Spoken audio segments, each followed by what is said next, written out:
Thank you very much for attending. So my name is Georgios Damaskinos.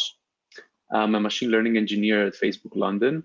And today I will present to you some of the work we did mainly in the first half of 2020 when I was working at Workplace.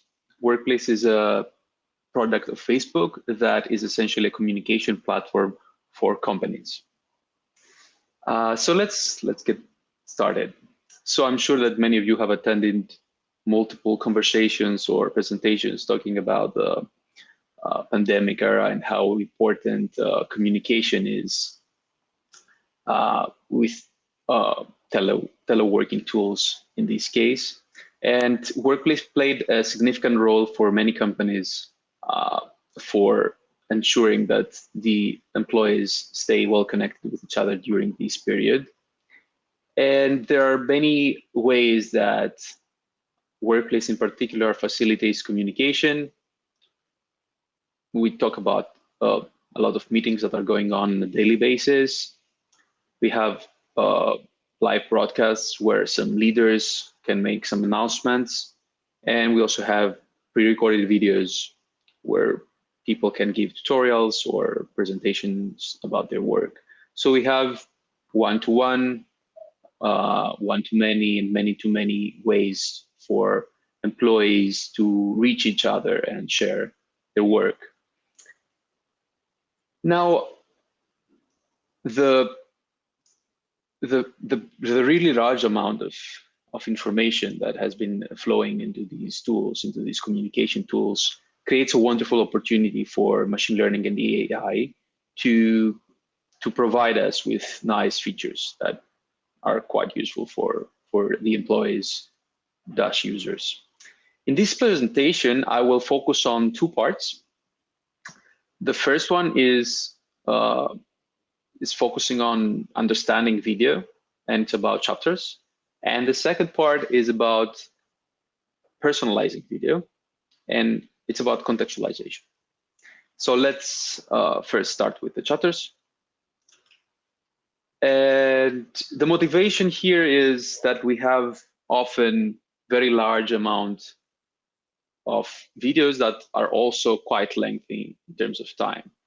At Facebook in particular, it's almost in a weekly basis or in a bi-weekly basis that we have the leaders sharing some news or having some conversations which last more than an hour. And it's very often the case that a lot of the viewers, in this case employees, are interested to a very small percentage of these videos. And as a more concrete example that you may also be familiar with, you may have observed a similar feature at YouTube. So YouTube also has video chapters enabled. And for me at least, that's quite useful sometimes, instead of skimming through the search bar to go to the corresponding chapter. Now, what we propose here, and to the best of my knowledge, this has been also, by the way, available since the summer from YouTube. So what we worked on the first semester of 2020 is to automatically create these video chapters by using machine learning. And this is a good solution because we have a large amount of videos and we cannot have an equally large amount of annotators, of human annotators that can go and create the right chapters. So why is this challenging? As you can imagine, as I said, you have a lot of videos and not a lot of people who can go and manually annotate them. So we don't have a lot of ground truth to train our models. So we are following an unsupervised approach that we use pre-trained embeddings trained on different contexts. And we do that to create the chapters. Now I have put a pointer here, reference to a work we published along with my colleagues at Workplace. And I encourage you to look further in this paper for details and to reach out if you have questions, of course. We also have the code open source, so feel free to play around in GitHub. Now, to describe this, the procedure that we do for segmentation in a nutshell, so that it's understandable by everyone. So we have the sentences that the speaker of the video is creating. And what we want to do is create a representation of these sentences, often called in the natural language processing literature as embeddings. So this is pretty standard, and there are well-established tools, models for doing that. And what we essentially want is given two sentences that are similar in terms of context. So here, for example, the red part, we talk about the jungle, and on the blue part, we talk about the forest. So we want these two representations, these two vectors, to be close distance-wise to each other, or at least closer than a third sentence, which is talking about New York. So we focus on well-established architectures, namely BERT, for doing that. And we use basically BERT and sentence BERT, which is a follow-up, a more recent follow-up. And this is the high-level description of our chapter generation procedure. So this is how we, what are the steps that we take? So first, as I mentioned before, we compute some sentence embeddings. And then we go, we parse these embeddings in a chronological ordering, and we compute how similar adjacent embeddings are. And by computing these similarities, we essentially create a curve that shows the probability, the topic change probability. And so on the y-axis, we have the topic change probability. On the x-axis, we have the time. And then we have a heuristic-based approach to create a segment. So we set some parameters based on what is the maximum number of the duration that each segment can have, or how many segments we can have in total. And after setting some parameters, we can create a segmentation for this video. So essentially, we put some lines in our curve, and we say this is where most likely there is a topic change. So people in the meeting, for example, start from talking about some social activity to going into something more related to work. And then for the final part, we take these segments that we created and we extract headlines. So based on the context of each segment in separate, we create a title that we then use as the chapter title.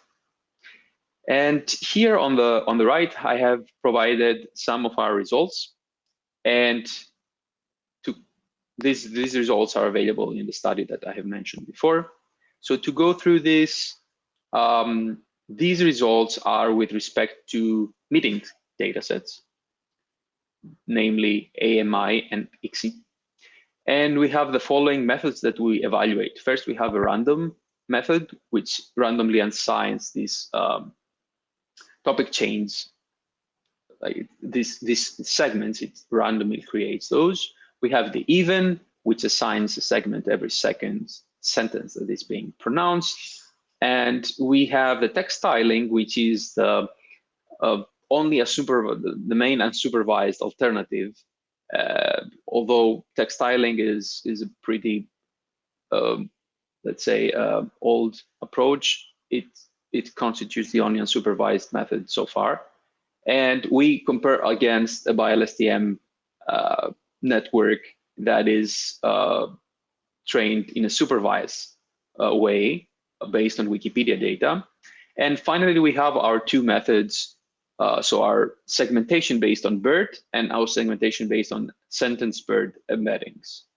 And as you can see, we outperform the alternatives. So we measure performance based on PK and WinDiff. which are essentially capturing how close our segmentation is to the hypothesis, to the ground truth.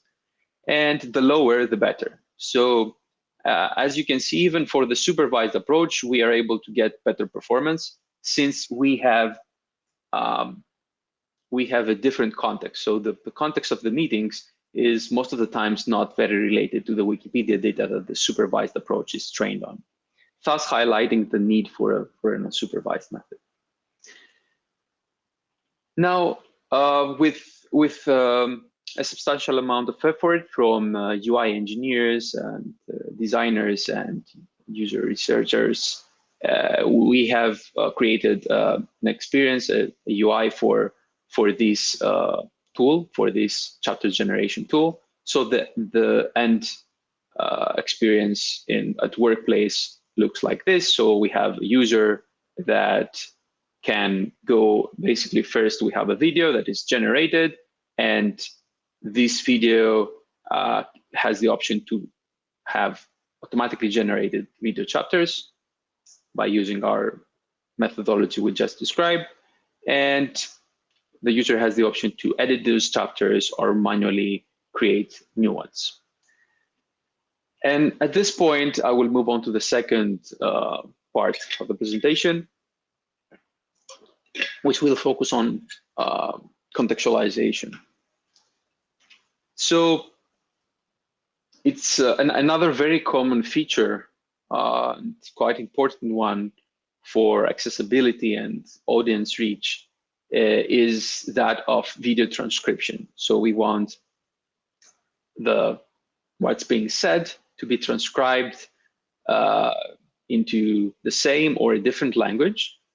And we want that to be happening both for live presentations and offline presentations. The live ones are much more challenging because you have significant latency constraints there. But this is not the main topic of this presentation. So what the problem that arises from this procedure, which we call automatic speech recognition or ASR, is that in work environments, we have a lot of context. So we have a lot of names, a lot of acronyms, and a lot of domain-specific terms. And especially at Facebook, there is a lot of jargon, and the jargon is very team-specific, not just like within the company specific, but each team has its own way of communicating, its own words that are accelerating communication. And standard automatic speech recognition tools are, of course, not able to capture these terms and end up in mistranscriptions that prohibit understanding or the general procedure of following what's being said via the transcription. So what we propose is to bias this procedure by out of vocabulary words. And so this procedure is more involved, and I encourage you to look into this paper published by our colleagues from the ASR team to get more context about what's the procedure, what the details of this procedure. In a high level, what we have is a set of context or out of vocabulary words, which can be, for example, Android, Anna, and PyTorch. If you put PyTorch, if you pronounce PyTorch to a standard ASR tool, it will transcribe the words pie like apple pie and torch separately. So we want to inject those. We want to bias our prediction based on those. So we organize these words in a trie. Trie is a data structure, which is basically a prefix tree. So in our case, this looks like the image I have on the left. And while the speaker is speaking and saying movies with an, this trie is being traversed. And at this point, we know that on top of candidates, of classical candidates like another or and, we also have this out of vocabulary words named Android and Anna. So there is a bias term that can have these, can make the prediction for the next word to be one of the out of vocabulary words. And this was the biasing module. And then as typical in natural language processing, attention is helping these predictions to be more accurate by helping to capture the relative connections between these out of vocabulary words given the context. So what is the position, what is the relation of this word in the given sentence that is being pronounced? So we want to have a feedback loop, and we want to create embeddings of these words. So W1, W2 is Android, Anna, and so on. We create embeddings, and then we use an attention module to better capture this relative relation, this relation in a given context. So with that, I would like to conclude my talk and mention that we talk about two things: video chapters and video contextualization. The goal of these topics and these tools that we introduced is to maximize the throughput of information received by each user. So we want to minimize the time that it takes for a user to take a given amount of information. We don't want the users to skim through all the video to get the right the content that they want, and we want users to be able to quickly comprehend what's being said, even if it's on a different language, or even if they cannot hear the video because they could be impaired, or they cannot listen to the video at that point, and they can only read the transcript. So I would like to thank you for attending this presentation, and this is the main contact, so you can find pointers about the work I mentioned earlier, and pointers to the code, and you can also find contact information for myself. So feel free to reach out in case you have any questions. So I'm happy to take questions at this point as well. Thank you.